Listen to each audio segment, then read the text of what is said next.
اعوذ باللہ من الشیطان الرجیم بسم اللہ الرحمن الرحیم الحمدللہ ونعبدہ ونستعینہ ونستغفرہ ونؤمن بہ ونتوکل علیہ ونعوذ باللہ من شرور انفسنا ومن سیئات اعمالنا من یہدہ اللہ فلا مضل لہ ومن یضلل فلا ہادی لہ ونشهد أن لا إله إلا الله وحده لا شريك له ونشهد أن محمدا عبده ورسوله قال الله تعالى في القرآن المجيد إن الله وملائكته يصلون على النبي يا أيها الذين آمنوا صلوا عليه وسلموا تسليما اللهم صل على محمد وعلى آل محمد كما صليت على إبراهيم وعلى آل إبراهيم إنك حميد مجيد اللهم بارك على محمد وعلى آل محمد كما باركت على إبراهيم وعلى آل إبراهيم إنك حميد مجيد أما بعد قال الله تعالى في القرآن المجيد وأقيموا الصلاة وآتوا الزكاة صدق اللہ العظیم. دوستو، بزرگوں، بھائیوں، بہنوں اور بچوں، السلام علیکم ورحمۃ اللہ وبرکاتہ. سورہ بقرہ کی آیت ہے، نماز قائم کرو اور زکوٰۃ عطا کرتے رہو. بھائیوں، دوستو، نماز سب جانتے ہیں، 5 وقت ہر مسلمان مومن پر فرض ہے، عورت پہ اور مرد پہ. مردوں کے لیے مسجد میں نماز ادا کرنا افضل ہے اور فرض ہے. بھائی، کچھ وقت ایسا ہو جاتا ہے جہاں پہ آپ کو مسجد نظر نہیں آتی، تو جہاں پہ وقت ہے نماز کا قضا کرنے سے افضل ہے کہ وہاں پہ نماز ادا کر دی جائے. اللہ تعالیٰ نے حضرت محمد صلی اللہ علیہ وسلم کی امت کے لیے تمام زمین کو پاک کر دیا. آپ جہاں کہیں بھی نماز ادا کریں، زمین کے اوپر سجدہ کریں، تو اللہ تعالیٰ اس سجدے کو اور نماز کو قبول کرے گا. الحمدللہ، اللہ کا احسان ہے، کرم ہے، مہربانی ہے کہ اللہ تعالیٰ نے مسلمان گھروں میں ہم سب کو پیدا کیا.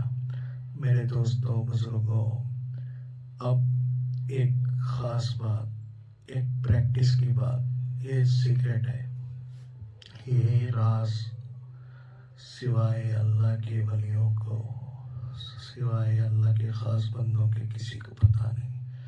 آپ دیکھتے ہیں جہاں کہیں نماز کا ذکر آ رہا ہے قرآن میں، اس کے ساتھ زکوٰۃ کو لگا دیا گیا. نماز تقریباً آؤٹ آف 199 پیپل جو بھی مسجدوں کا آباد کرتے ہیں، غریب لوگ ہوتے ہیں. سچی کڑوائی ہے. جو مصیبت میں ہوتا ہے وہ مسجد میں نظر آتا ہے، جو راحت میں ہوتا ہے وہ مسجدوں میں نظر نہیں آتا. یہ 100 میں سے 90 آدمیوں کی کیفیت ہے، خود ہماری کیفیت ہے. سچی کڑوائی ہے. اگر صرف آپ کو اللہ نے نوازا ہے پھر بھی آپ مسجد میں آ رہے ہیں تو آپ کو مبارک ہو، مرحبا، اور اللہ آپ کی استقامت اور اخلاص کو قبول فرمائے. اگر ایسے نہیں اٹینڈ کر رہے ہیں تو مسجدوں میں اپنے آپ کو نمازوں کے لیے پیش کریں. نماز مسجد میں افضل ہے. تو میرے بھائیوں، دوستوں، بزرگوں، جتنے بھی پہلی صف ہوتی ہے، دوسری صف ہوتی ہے، تیسری صف ہوتی ہے، اس میں 100 میں سے 90 لوگ غریب ہوتے ہیں. تو آج اللہ کے رسول حضرت محمد رسول اللہ صلی اللہ علیہ وسلم کا ایک واقعہ آپ کو سناتا ہوں. عبداللہ بن عمر سے مروی ہے، حضرت عمر کے بیٹے. یہ مسجد نبوی میں بیٹھے رہتے ہیں، ہجرت کے بعد کا واقعہ ہے. تو اللہ کے رسول آتے ہیں تو دیکھتے ہیں اطراف میں حلقے لگے ہوئے ہیں. ایک حلقہ مطلب گروپ، ایک حلقہ تھوڑے صحابوں کا اور حلقہ تھوڑے صحابوں. تو اس طریقے سے صحابہ بیٹھے ہوئے ہیں حلقے حلقے بنا کے. اللہ کے رسول کی نظر پڑتی ہے ایک مہاجر جو ہجرت کر کے مکے سے مدینے کو آئے تھے، ان صحابہ کے گروپ ہیں جو غریب ہیں، جو فقراء ہیں، جو مساکین ہیں. تو اللہ کے رسول اس حلقے میں جا کے شرکت کرتے ہیں. اللہ اکبر. دوسری جگہ پہ کھاتے پیتے لوگ بھی بیٹھے ہوئے ہیں، دوسری جگہ پہ دولت مند لوگ بھی بیٹھے ہوئے ہیں، مگر اللہ کے رسول پریفر کر رہے ہیں، ترجیح دے رہے ہیں. اور پسند کر رہے ہیں جا کے غریبوں کے درمیان بیٹھنا. تو اللہ کے رسول جا کے بیٹھ گئے. تو حضرت عبداللہ بن عمر جو دیکھ رہے تھے، جو اس حدیث کی روایت کرنے والے ہیں، مروی ہے ان سے یہ مفہوم ہے. مفہوم کا معنی ہوتا ہے ایکسپلینیشن. تو وہ بھی اٹھتے ہیں اپنی جگہ سے، پھر اللہ کے رسول کی سنگت میں جا کے بازو بیٹھ جاتے ہیں. تو اللہ کے رسول فرماتے ہیں غریبوں سے،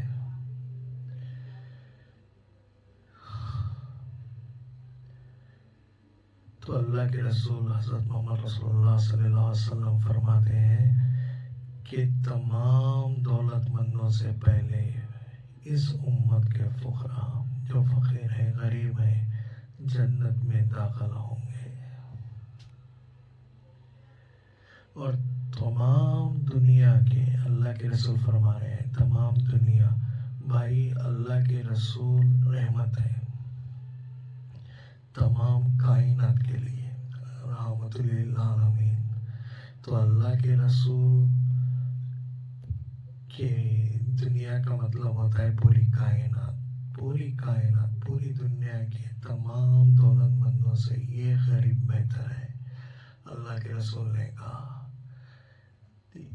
پھر تمام مہاجر جو غریب بیٹھے ہوئے تھے ان کے چہرے چمکنے لگے اور خوشی ظاہر ہونے لگی.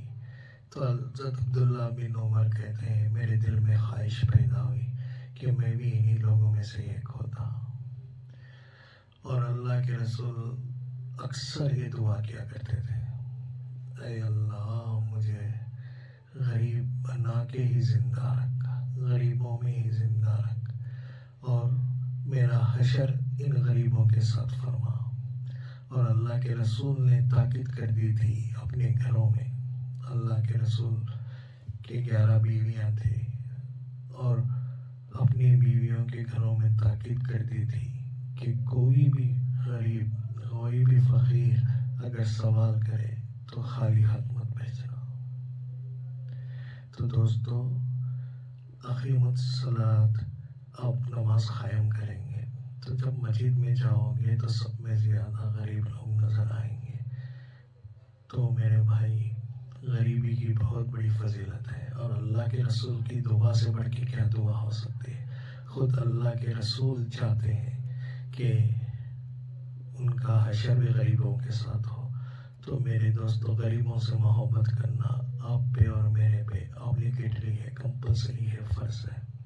اور غریبوں کی صحبت میں رہنا، غریبوں کی صحبت میں رہیں گے تو ہمیں دنیا سے زیادہ آخرت کی محبت پیدا ہوگی. ہم غریبوں کی صحبت اختیار کریں اور غریبوں کے ساتھ اٹھنا بیٹھنا کریں. غریبوں کے دلوں میں کینہ، حسد، شر، نفرت نہیں ہوتی، کیونکہ وہ آپ سے حسد بھی نہیں کریں گے، آپ سے محبت کریں گے کہ بھائی اتنا بڑا آدمی آ کے میرے درمیان بیٹھ رہا ہے، عزت دیں گے. اور ان کی عزت دلوں سے ہوتی ہے اور ان کی عزت پاک ہوتی ہے.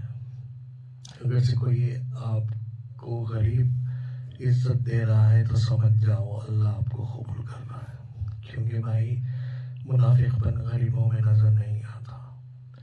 تو ماں عائشہ کہتے ہیں، یہ بھی حدیث کہ حضرت محمد رسول اللہ صلی اللہ علیہ وسلم جب تک زندہ تھے ہمارے گھروں کے اندر فاقے تھے، 2 چاند نکل جاتے، چولہا نہیں جلتا.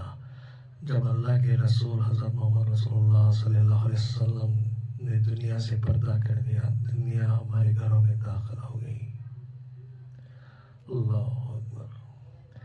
تنگی چلے گئی، گھروں میں 2 چاند ہوتے تھے، مطلب 2 ماہ گزر جاتے تھے، 2 منتھ گزر جاتے تھے، چولہا نہیں جلتا، ایسی تنگ دستی تھی.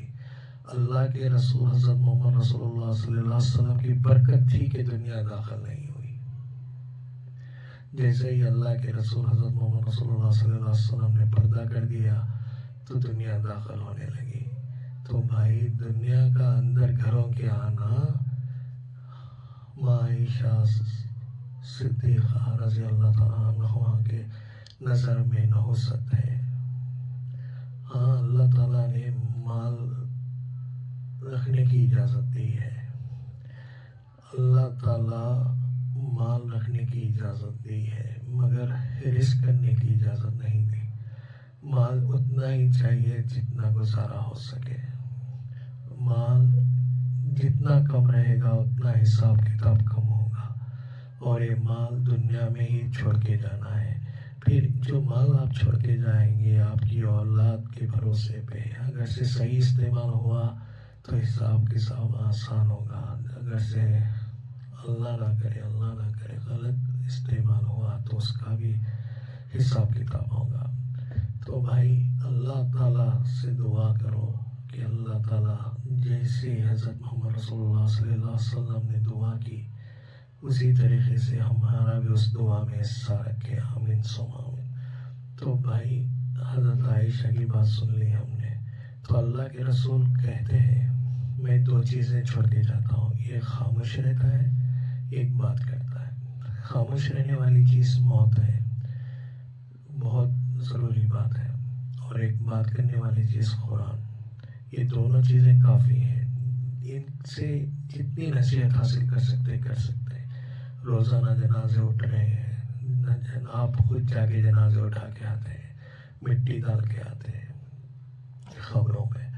تو بھائی ایک موت اور دوسرا قرآن کی تعلیم ہونا چاہیے. قرآن کو سمجھنا چاہیے قرآن کو پڑھنا چاہیے. جس وقت ہم پڑھ لیں گے انشاءاللہ پوری نصیحت حاصل ہو جائے گی. اور اس کے بعد ایک شخص ہے یہ بڑا شخص ہے یہ بہت سمجھدار عقل والا اور فیصلہ کرنے والا شخص تھا. قریش خاندان اللہ کے رسول حضرت محمد رسول اللہ صلی اللہ علیہ وسلم کا تو حارث کا بیٹا تھا. اس کا نام نصرہ بن حارث قریش میں بڑا آدمی تھا. تو یہ کہتا ہے یہ بات غور کرنے کی ہے. محمد صلی اللہ علیہ وسلم بچہ تھا بچے سے جوان ہوا. حضرت محمد رسول اللہ صلی اللہ علیہ وسلم کے متعلق ان کے اوپر اپنی رائے دے رہا ہے. حضرت محمد رسول اللہ صلی اللہ علیہ وسلم کیسے ہیں بول کے. تو کہتا ہے بچہ تھا تم سب کے سامنے اور تم سب کے سامنے جوان ہوا اور تم سب میں سچا تھا اور تم سب میں امانت دار تھا اور سب کا پسندیدہ. سب جنے لائک کرتے تھے اس کو اور امانت میں سب میں زیادہ امانت دار تھا اور سب سے زیادہ رحم دل تھا. اب اس کے سر کے بال سفید ہو چکے ہیں. 40 سال ہو چکے تھے اللہ کے رسول کو جب نبوت کا اعلان کیا اور یہ تمہیں دعوت دیتا ہے حق کی اللہ کی طرف ایمان لانے کی اللہ کے پہنچے ہوئے دین اسلام پہ عمل کرنے کی دعوت دیتا ہے اور تم اس کو دیوانہ اور جادوگر دیتے ہو.